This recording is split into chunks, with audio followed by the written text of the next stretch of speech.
The other real big key is not thinking you have to do everything either. I've surrounded myself with people who are really good at all that stuff that I'm not good at. And that's another really big thing to help you move forward. You're listening to The Life and Money Show, a podcast that brings you the stories and strategies of people who are living a meaningful and intentional life by design, building true wealth for their families, and impacting the world around them. And now here are your hosts, Annie Dickerson and Julie Lamb. Hey, everyone. Welcome to another episode of The Life and Money Show. I'm Annie Dickerson here with my co-host, Julie Lamb. And today we have a fantastic conversation with you with a real estate investor and coach. Her name is Edna Keep. Edna is such an inspiration. You're going to learn all about her through her story. And not only is she an amazing real estate investor and coach, but she talks so much about mindset. And as all of our listeners know, Julie and I are so big on mindset. It's what has allowed us to grow our business and our portfolios from just a few properties not that long ago to being able to not only have all of these properties in our portfolio, but more than that, to have such an amazing impact on the lives of so many. And so I think that's what it really comes down to, is that commitment and that willingness to step outside of your comfort zone, to challenge your limiting beliefs, to change your mindset, and to try things that you've never tried before to get results that you've never had before. And so we talk a lot about that in this conversation with Edna. And you'll learn that Edna, she wasn't born with a silver spoon in her mouth. In fact, she started out, she was a single mom at just age 16, and she really built up to her success bit by bit. She was a financial advisor for a while, and she was really hesitant to get into real estate, in fact, and you'll hear all about that. And then she pushed past that because she learned that success leaves clues. And she saw that there were these wealthy people that were coming into her path that were investing in real estate. And she had this drive to build wealth for her family. And so she started following in their footsteps, and you'll learn that she saw huge success in a very short amount of time. And a big part of that comes down to coaching. And as you all may know, Julie and I are huge proponents of coaching and having a coach. In fact, there hasn't been a single moment that we've had this business that we didn't have a coach. It was one of the first things that we did when we started our business, and we've had more coaches than I can count at this point, honestly, for all sorts of different things and all different parts of the business, from mindset to marketing to business strategy and hiring, all of that stuff. Because, and you'll hear Edna mention this, a coach can see the future version of you that you aren't able to see yet. And how powerful is that? That you may currently have these limiting beliefs or things holding you back, and you're not confident that you're going to be able to get down the path to that success that you really want. But by bringing a coach into the picture, that coach can see that future version of you. And not only that, they can see the path for how you can get from where you are to where you are meant, that greatness that you are meant for. And so we'll talk a lot about that on this episode. And while it is focused on real estate and multifamily and real estate investing, there's a lot in here that you can take and apply to all parts of your life. But for anybody who is interested in real estate, and maybe you're just at the starting line, maybe you haven't dipped your toes in, or maybe you've already invested in a few rental properties and you're ready to throw in the towel because it's more work than you bargained for, well, we have something for you. That's exactly where Julie and I found ourselves. We had invested in some rental properties independently, and it turned out to be a lot more work than we thought it would be. And so that's when we each independently found passive investing through real estate syndications, which are group investments. And so for those of you who are new to the real estate syndication world, we've got a great book for you. Our book is called Investing for Good, and it'll walk you through all the ins and outs of how it works, the risks, the pros and cons, the process, the potential returns, all of it. So to get a copy for yourself, just go to goodegginvestments.com/book. Now with that, let's hop into our conversation with Edna Keep.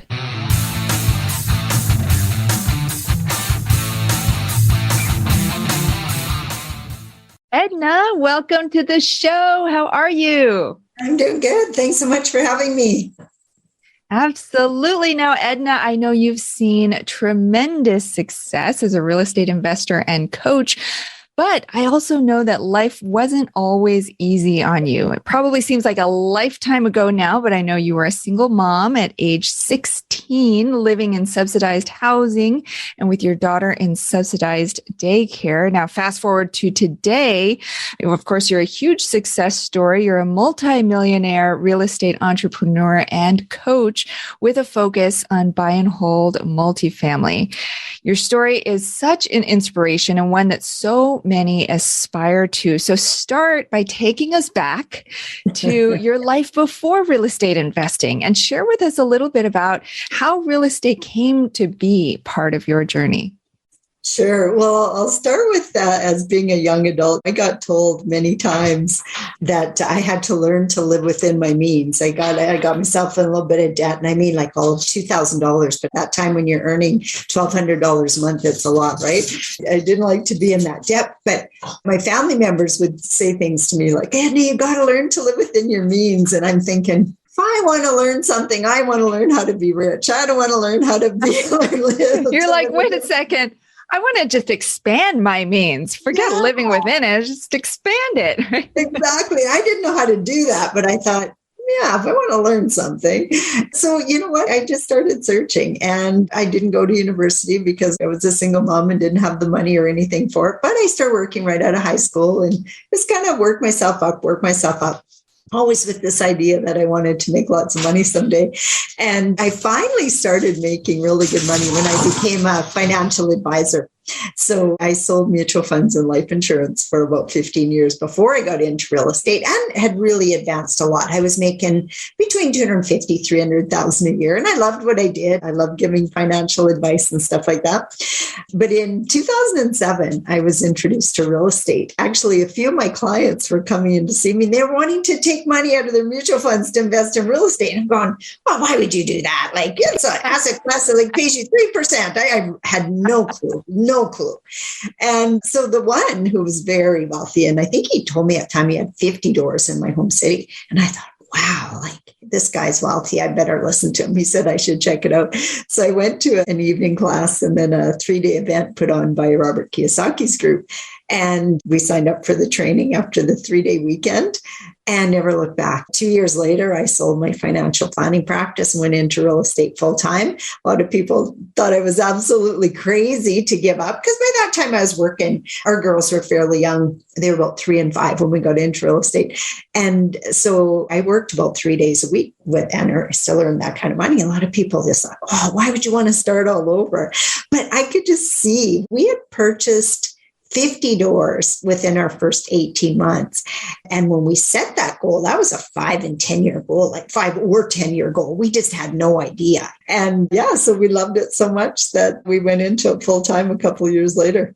First of all, I'm so glad that you said early on, you didn't know what you wanted to do, but you knew you wanted to become rich.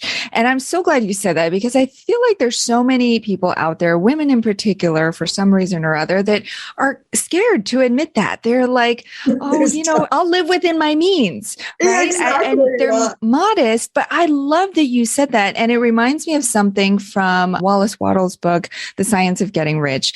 And he talks about how wanting to be rich is not a bad thing. It's really your soul wanting to express itself in its full capacity. Yeah. And so I can tell that you're somebody who you wanted that full expression for your life. Okay. So then life led you to this seminar with Robert Kiyosaki's group. So now a lot of people though go to these seminars, they have a great time, they take a lot of notes, and they go home and they go back to their normal life. So tell us a little bit about your experience and how you took what you learned and put that into action. Sure. Well, there's a few things. One is we started hanging around very quickly with other people who'd already done it. We hired a coach. We had to pay extra for that over and above what our original program cost. But we wanted that one-on-one attention because we really did not know what we were doing. We didn't own one rental property. And I knew that education was the key because I'd had to go through the same learning curve when I became a financial advisor. And there was a couple things. One, with the very first weekend we went to, this one couple that was there kept talking about this other couple from our home city and how well they done. And they'd taken this class 2 years before. And they told them, go take the class. It was so good. And so we heard about them, learned about them. And about 6 months later, we met them because our coach, she was in our city doing our one-on-one training. And she had a dinner for us and her past students just to kind of introduce everybody. There was probably maybe 6 couples. It was a fairly small group, but we got introduced to that couple. And, so we started hanging around with them right away. By that time, we'd bought 2 condos and we're working on, I think, a house. But they took a lot of our fear away by just helping us believe that if they could do it, we could do it in a short time period. I think they had 20 doors or something like that. And then the coach, too, really opened our eyes to what was possible and took a lot of the fear away, too, because we were scared of everything. We were scared of tenants. We were scared of toilets, like just everything. It was like roofs and everything you can imagine, all the horror stories that people tell about real estate. I thought, yeah, that's probably going to happen to us. So being around like-minded people was a really big thing for us and opened our eyes to the possibilities. So wise is it's all about the people you surround yourself with and the people you have on your team, making sure you have those right connections to show you the path rather than trying to reinvent the wheel and start from scratch and make all those mistakes along the way when you don't need to, right? Yeah. So you had already, at this point, when you started down this path with real estate investing, you had already been a financial advisor. Is that right? Yeah, I was a financial advisor for about 15 years. Mm-hmm. Okay. So I'm curious because Julie and I talk to financial advisors all the time and they're a mixed bag, right? There's some who understand real estate and they're like, great, add that as part of your portfolio, diversify. And there are some who are like, don't go down that path. That is like a rough and tumble path. You don't want to go there. Stick with the mutual funds and the things that are safe, right? Yeah. So it sounds like you had some initial hesitation around getting into real estate. Was it the wealthy guy with the 50 doors who sort of got you over that? Or how did you get over that belief in mindset? Edna, you should check it out. And I thought, yeah, you're right. I'm always open to learn from people I would aspire to be like. And I thought, yeah, you know what, I should. And there were some advertisements going around, come check out this evening event. And we went and we were so interested. We immediately signed up for the 3-day event and at which then we signed up for the year-long coaching. But, you're right. When we went to the very first convention, there was probably 3,000 people in the audience. And I was so excited thinking, I'm going to meet all these real estate investors. And so they would put us at different tables so that we could meet different people. And I still remember this one couple, they were at it for 3 years. And this was our first convention. I said, how many doors do you own? None. And I went, none? Like, why? You're here, you're learning how to buy real estate. Why are you buying anything? The market this, the market that. And, that was back in 2007. So there was some big correction that happened in the US market shortly after that. So I can kind of see now. But we stayed in Saskatchewan in Canada and the market was actually just the opposite there. We were on a real upward trend and we ended up buying most of our properties in that area. But, when we were actually inducted into Robert Kiyosaki's Hall of Fame for what we had accomplished in our first 18 months. And so we were celebrated on stage with 3,000 people in the audience. And there were a ton that had not done anything at all at that time. And they just kind of treated like that's normal. Like there's lots of people that sign up. They want to go after their dreams. Their old paradigms, their limiting beliefs just stops them and they never get. I still remember even there was some news articles going around at the time saying, this doesn't work. This is a scam. This doesn't work. And I would go on those forums and go, yes, it works. We took the classes. What do you mean it doesn't work? What are you talking about? Like, did you go to the same class I did? Like, you know what I mean? It was just silly. But people don't want to take responsibility for themselves. They think, and I've had students, the same thing, taking new students on now. They think they're going to have it happen by osmosis, just by being around the right people. But you still have to take the action, and you got to learn it, but you also got to take the action. And that's where a lot of people get stuck in that fear, that limiting belief, and that conditioning they have to stay safe doesn't allow them to step out and try something out of the norm. I was actually just going to ask you that question of some kind of around the same lines, but what do you feel like, because obviously as a coach yourself, you work with a number of other real estate investors, and I'm sure you have ones in the program that have seen a lot of success, and then you have others in the program that are same thing, not buying, not moving the needle. What do you feel like is the thing that separates the successful investors from the ones who are not successful, even if they're taking the steps and all of that kind of stuff? What do you feel like is the one sort of characteristic or the one thing that you see that makes a difference? It's mindset. Because if people, first of all, make the decision, like I said years ago, I want to study how to be rich. I don't want to study how to be poor, clip coupons or whatever the hell else other people were doing. I never liked doing that kind of stuff. I like buying nice clothes, nice car, all that kind of stuff. But people limit themselves and they make decisions, fear-based decisions instead of faith-based decisions, like that they can actually accomplish that. And really, they just talk themselves out of it. So one of the things I have people do is affirm over and over again that they can be successful in exactly what they want, because most people make decisions based on what they don't want as opposed to what they do want. Yeah, I love that. And helping people get to the place of actually believing, right? And you had said earlier that you hung around other people who were doing what you wanted to do, and that helped you believe, right? And that's so powerful. It is. Because I don't know if you're a Tony Robbins fan or not, but Tony Robbins talks about the success cycle and the power of belief, and how the power of believing really stems this whole cycle of like what actions you're willing to take or not take, and then the results that you're going to see or not see, right? And I can't remember the last piece of that cycle, but it really starts with this idea of believing. And I think that's the thing that I see too, is that a lot of folks have trouble believing. And I know Annie and I struggled with this too in the early days, was believing. And we worked with a coach as well. So anyone out there listening who's like, I'm struggling or I'm not having the success that I want to see, think about working with someone who might be able to help you with your mindset, because we know, Annie, you and I know that this is such a big component as well, that if you're not in the right mindset of belief, then you're just not going to take the necessary actions or the potential risks or whatever it is that you need to take to be able to find the success that you need. So I love that. I love that you brought that up, because I think mindset can often get kicked in the corner as like a woo-woo kind of a thing, and it doesn't really matter. And it doesn't matter what I believe. The facts are here, and mindset is so powerful. So I love that you brought that up.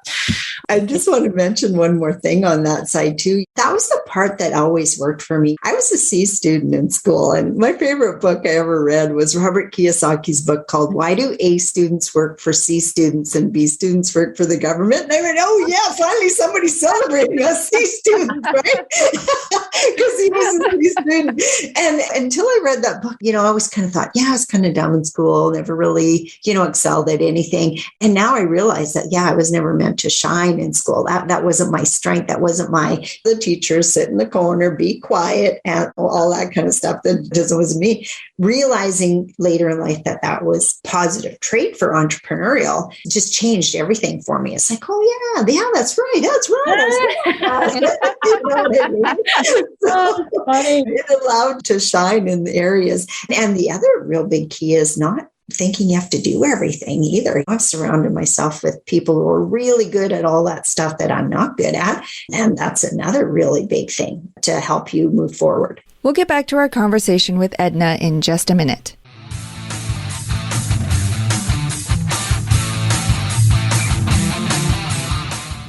Have you been thinking about investing in real estate, but aren't sure you have the time or the desire to manage the investment?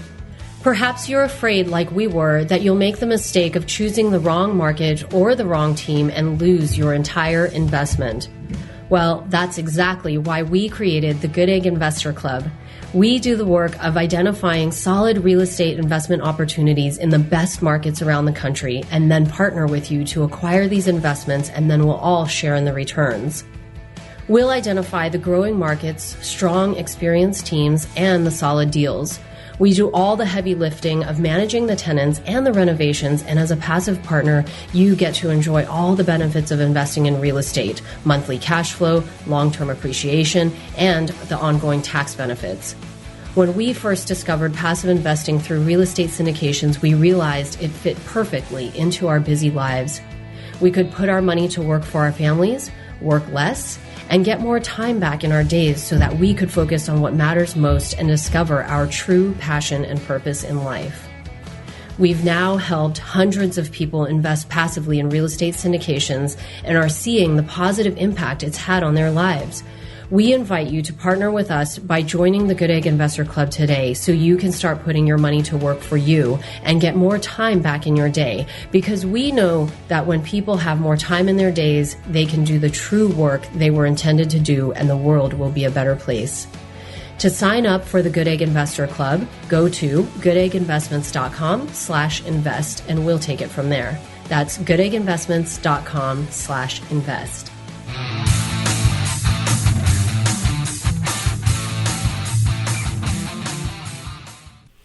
And now, back to our chat with Edna Keep.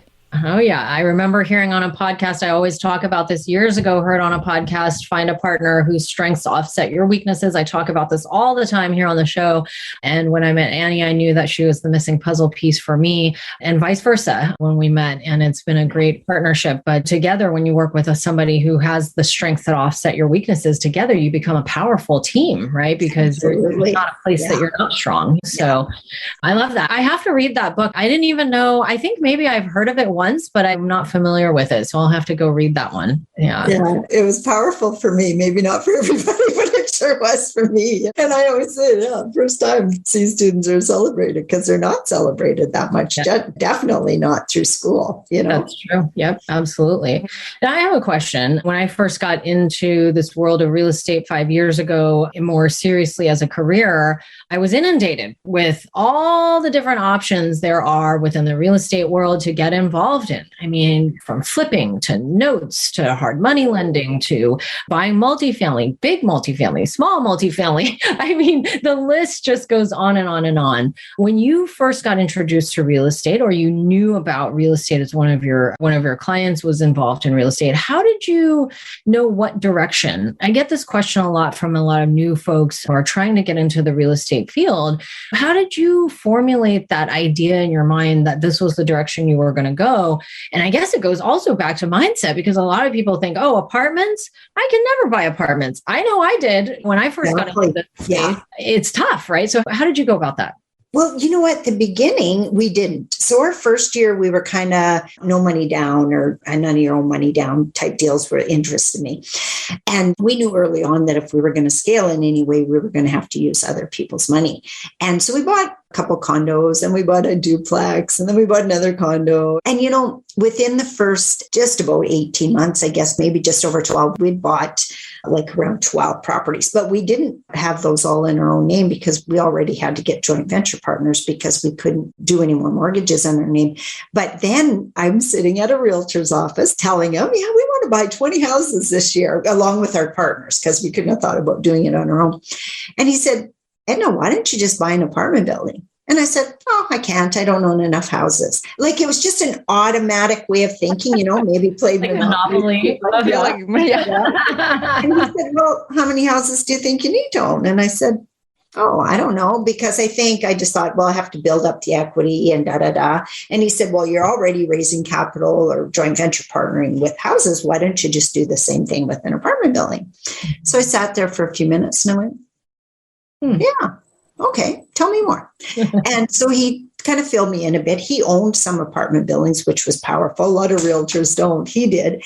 And I said, hey, you know what? That makes sense. I said, so what do you got? Do you got anything for me to make an offer on? He said, as a matter of fact, I do. 24-unit apartment building. It's going to hit MLS tomorrow. And I said, well, what would it take so that it didn't hit MLS? He said, it'll take full price offer. And that's what was happening in our market. I said, okay. So I wrote up the offer before I left his office that day of being introduced to the idea. So I adopted an idea, which is huge, adopt an idea that, yeah, maybe I could. And, so yeah, we made the offer, got accepted, $75,000 a door. And that was what took us from 26 doors to 50 doors overnight. That's amazing. That is so incredible. I'm curious, when I first got into this space too, I was so leery. I'm sure a lot of women I talked to as well, they don't want to make a mistake. And I was in the same boat too. Where did that confidence come from to be like, okay, I trust this guy? I would have looked at that as I walked right into a sales funnel, right? This guy was like, have you ever thought about buying apartments? I'm like, no, I haven't. Why? What do you have? And obviously he's like, well, glad you asked. I have this right here. It came from my sales training as a financial advisor, because I still remember one of the first, because I was an office administrator before I got into that. So I had to learn how to sell. One of the trainers we went to, his name was Tom Hopkins, and he made us memorize and write out many sayings, but similar to this. I never see failure as failure, but only as a learning experience. Over and over again till it's memorized. I'll never forget that one. That was kind of my go-to, but there was 10 of them that were very similar. And he made us adopt that as a new way of thinking.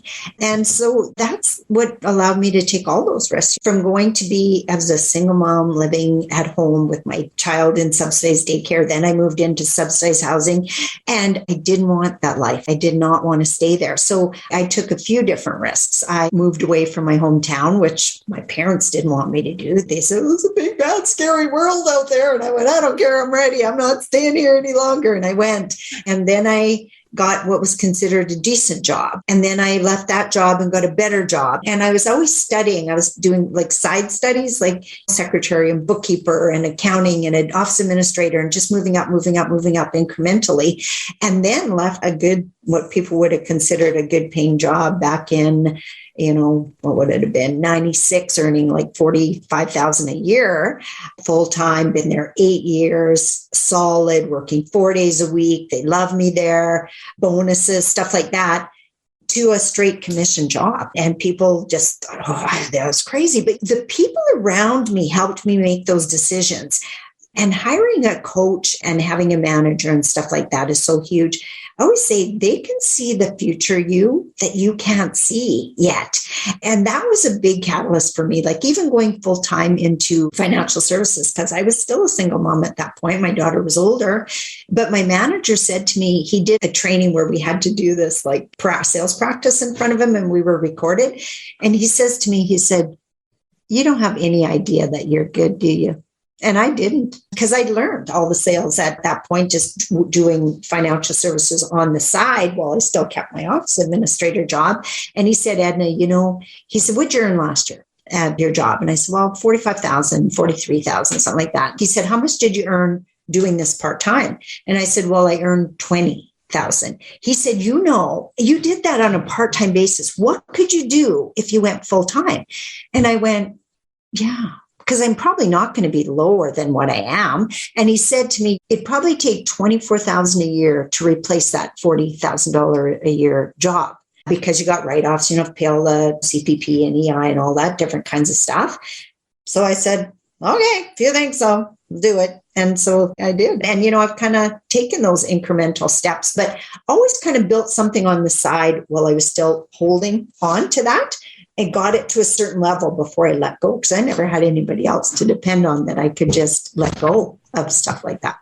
Yeah, I think I love what you said, that coaches can help you see the future you that you can't see yet, right? And I know for us, Annie and I have been blessed to work with a number of amazing coaches that really helped us with that as well, that encouraged us, that believed in us before we even believed in ourselves, and definitely saw that path of greatness that laid before us that Annie and I had no idea was coming. And so I think it's important, because I think where the coaching industry is heading, I think it could even become, more popular as a way for children today to learn as they get older.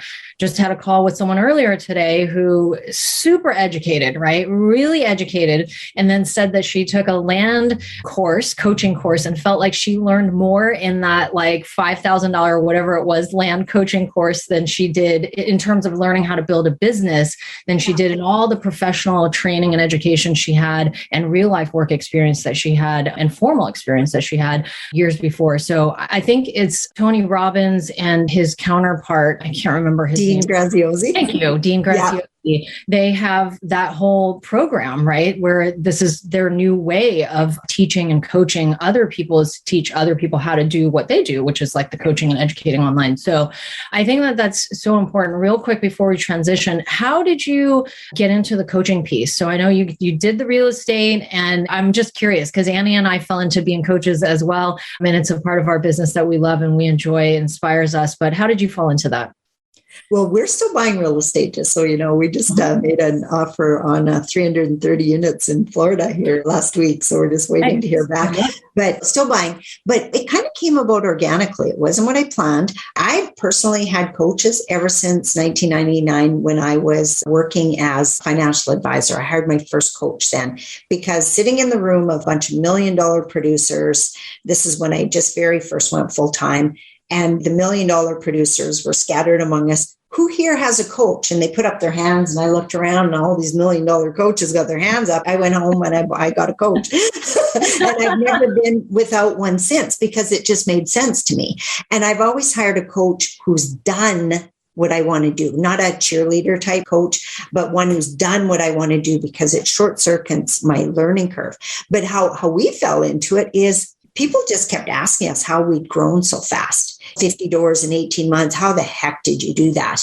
And so we would just tell our story. And then I started helping a few people just close to me. And then they started seeing massive success. And then people started asking me to speak at different events. And one of my coaches said, Edna, I think you got a calling here. Mm-hmm. And that's how it started. So he helped me pull a presentation together. I had spoken at an event. I invited, 9 people over to my house, because I still work at home. And I signed 7 of the 9 people up to a mastermind program, 15,000 a year. My first try, and I went, yeah, I kind of like this.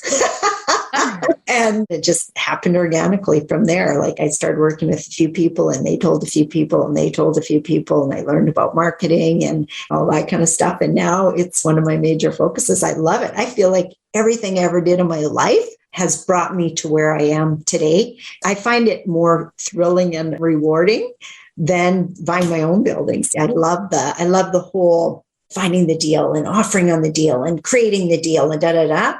And then once I own the deal, it's like, I don't care. I don't even care. Like, I just have no interest in running the deal. So I've always had to have managers who will run the deal.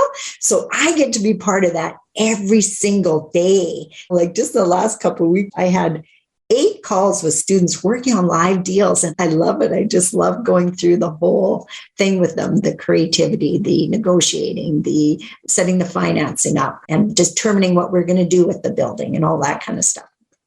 Nice. And so you help people find, is it like apartments and syndications, or just regular smaller properties as well? All apartment building. We focus on the 5 units and above because of the financing part of it. Most people who come to me have already maybe bought a few houses, so they already know and love real estate, but they want to scale, and they can't scale with houses. They need to move into apartment buildings. So yeah, help them finance, teach them how to use other people's money. My background as a financial advisor really helped me there, understanding what people are looking for when it comes to investing their money. Although I did not bring clients, or very, very few clients from my old industry, I always kept saying, I think I sold them too good on mutual funds. They all stayed, but built lots of people up and investors ourselves. And then, so that's also what I teach people to do. Awesome. So fun. Well, anybody out there listening, if you're teeter-tottering on the fence and you've got a couple of rental properties and you're thinking about maybe wanting to get active, Edna's probably a good person to chat with. Oh, nice. Well, exciting. Awesome. Well, let's move on to the last part of our show, the Life and Money Show Spotlight Round, where we're going to ask you a couple of questions around life and money. So the first question is around your life and money. So what is one thing that you're doing right now to live a meaningful and intentional life by design? Coaching my students, it's meaningful, very meaningful for me. And people lots of times will say to me, well, why are you doing this? You probably don't have to. You know what? I have to. It's almost like ingrained. I have this mantra, learn, grow, share. I have to learn. I have to grow as a person, and then I have to share it. Otherwise, it doesn't feel complete. And so I just feel like I'm doing life's work now by helping people become financially free. And it's a real passion. That's what I love to do. Yeah, it's so fun. We're going into our third year of coaching as well, and I enjoy it so much. It's always takes up a good part of my schedule, but it's something that I enjoy doing, hopping on those calls and watching them see the progress is the fun part, and watching them take the advice and run with it and watch it grow. But I love that. Learn, grow, share. It certainly is. I love how you package that all together, because I think sometimes there's missing pieces in our life and we don't know what it is. And it's certainly the sharing and the giving back piece of it is important. So I love that. Well, and it's almost like I can't do one without the other. It seems pointless. Like if I don't have somebody to share it with, whether it's my kids or people around me, it just seems like, and whenever I'm learning something new, I'm always thinking how I can share that as part of my coaching program or my trainings or stuff like that. So I think it's natural for some people. For other people, they want nothing to do with it. But for some, it's just natural, I imagine, for you guys too, right? 100%. Super blessed. Got Annie here. Learn, grow, and share with her all day long. Oh, yeah. You're speaking our language, Edna. All right. Well, second question is around others' life and money. So what is one life or money hack that you can share that will make an impact in others' lives right now? I would advise people to buy the board game called Cash Flow 101, Robert Kiyosaki's board game. The numbers are a little off, like your income's $900 and different stuff like that. But the board game's amazing. And what it's like when you're in the rat race, you're going to work every day and collecting your paycheck and buying doodads, maybe buying a house, getting $100 a month, different stuff like that. The key to the game is when your recurring income is more than your day-to-day expenses. And that happens, you flip the board, not the scoreboard, not the game board, but your scoreboard, and you're out of the rat race. And then playing at a different level. And it's like, oh yeah, land on that one, $5,000 a month, land on that one, $8,000 a month. And that's what I want for people, is to hit that, get your bases covered, because once you're out of the rat race, you can actually have time to think and be around people and brainstorm and think about what's next. And then that's where everything goes to the next level. And that game's huge. It's so real to life. I think you can play it online as well, but the board game is fun. We actually just finished playing it at Christmas time. The kids brought it out. They're 17 and 19 and really enjoyed it. Again, probably haven't played for about 3 years, but we used to play it all the time.